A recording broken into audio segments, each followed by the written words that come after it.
I think that ultimately our role is to help you communicate your brand, and we can help you do that with visuals and writing copy. But as far as figuring out what those things are, that starts with you and your team too, and collaborating on that together kind of holds you accountable too. If you're saying like, this is my brand, like the whole team has to come together to support like what those values are.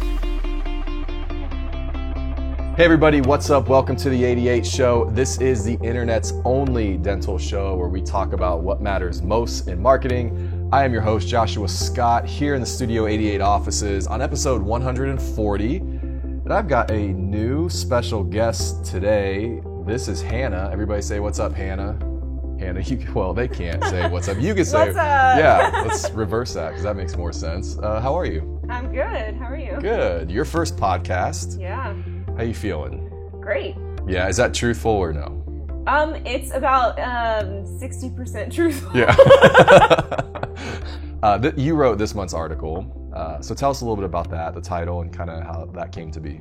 So I called it Back to Basics, Branding 101. So it's something I know a little bit about. So I just talked about, basics of branding, what the words mean, and kind of some important things to keep in mind when you're building your brand. It's such a big topic. So, let's start with that. Like, how do you define branding? I would say branding is targeted, intentional conversation about who you are to your audience. So it can be like something as big and obvious as your logo or your tagline, and something even like what you call yourself, and then small things too that build over time. And I know that this like logo was the topic of that conversation, that interview, but what are some elements that make up a good logo? So we talked a lot about adaptability, and your logo needs to be able to scale from something super small, fitting on like a chapstick, to something as big as a billboard. So we talked about, it working in different spaces, and also, it could be printed on paper, of course, but it's also going to be on the web, it's going to be on your scrubs, it's going to be in all these different textures and formats. So adaptability was a really big one. Yeah, that's a really great point. I think adaptability, scalability of a logo is probably the biggest thing that gets missed. Anything specifically to stay away from that they talked about?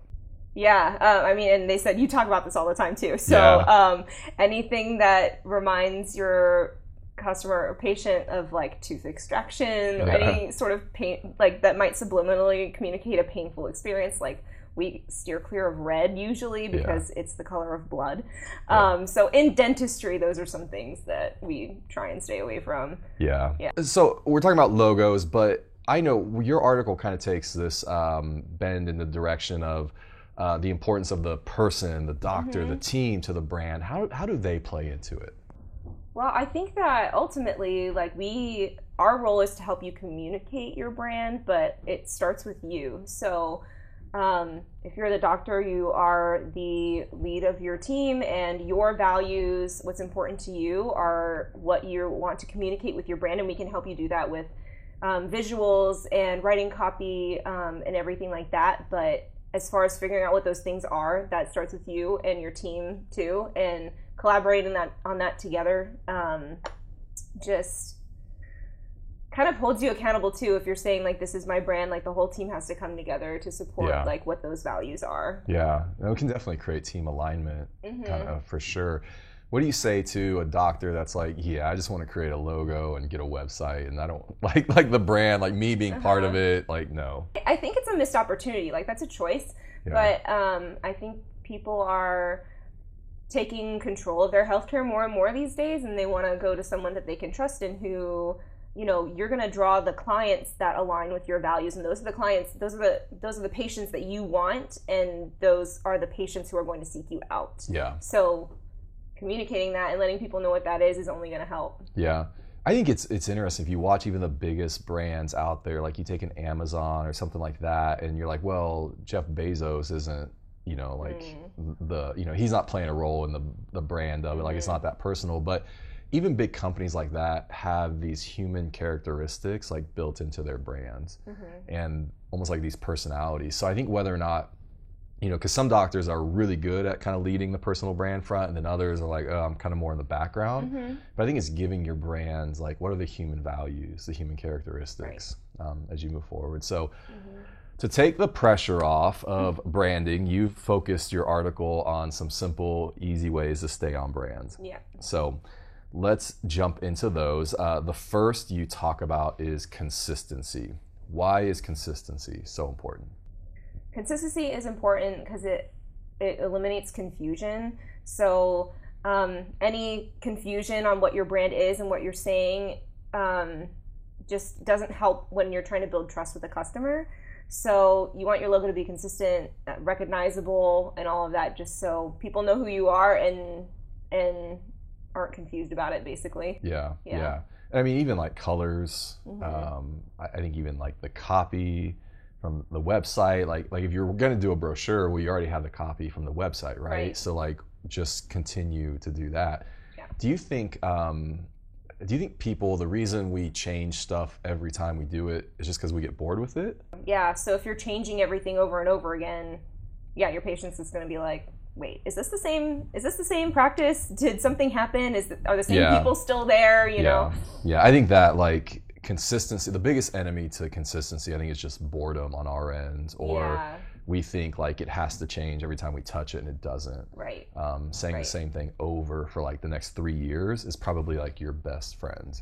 Do you see like the doctors, like their personal story or their kind of like personal values, is it okay that those play out actually in the practice? I think so. Yeah, we have docs who have really interesting stories about how they got there, got to where they are, and I think that usually influences how they want their customers to experience I keep saying customers, how they want their patients to experience their visit, you know?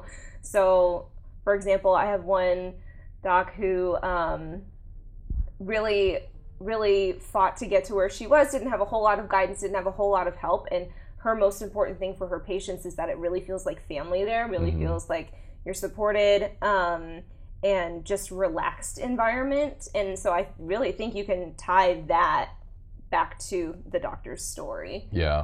What would you tell somebody if they're like, what are next steps? Like, Hannah, what should I be doing with my brand right now? You should be reading my article that's coming out. And I mean, just think about it. Sit down with a notebook and write out what are the things that you most want people to know about you and your business. Start from there. Or if you feel like you've been thinking about that and you're being pretty consistent, just see if you're really proud of your brand. Are you really communicating it well? Are you giving the same message, or are you giving like confusing messages? And just think about it for a little while. Sit with your thoughts. Sit with your thoughts. Yeah. No, that's great advice. I think so much this branding conversation, it comes back to a lot of just being human and like those core values. And so many companies haven't just stopped to go, what are the things we really care about? What are our values? So that's a really good next step. We talked about that consistency audit, like where are you inconsistent? And then just communicating with frequency. I think you had really great points. So appreciate it. Guys, if you want to learn more, go to our website, sae8.com, and find this month's trade secret article written by Hannah. First article, first interview, first 5 months. We really put you in there. Like we didn't tell you this when we hired you, but like, within a couple months you're going to be doing an interview. Be camera ready. Be a podcast guest. So you did great. So thanks for being here. Guys, thanks for being a part of this episode. If we can ever help in any way, if you want more steps, more information on getting your brand into the next level, please reach out to us. Instagram, Facebook, send a message to our website. We'd love to chat. So see you on the next episode.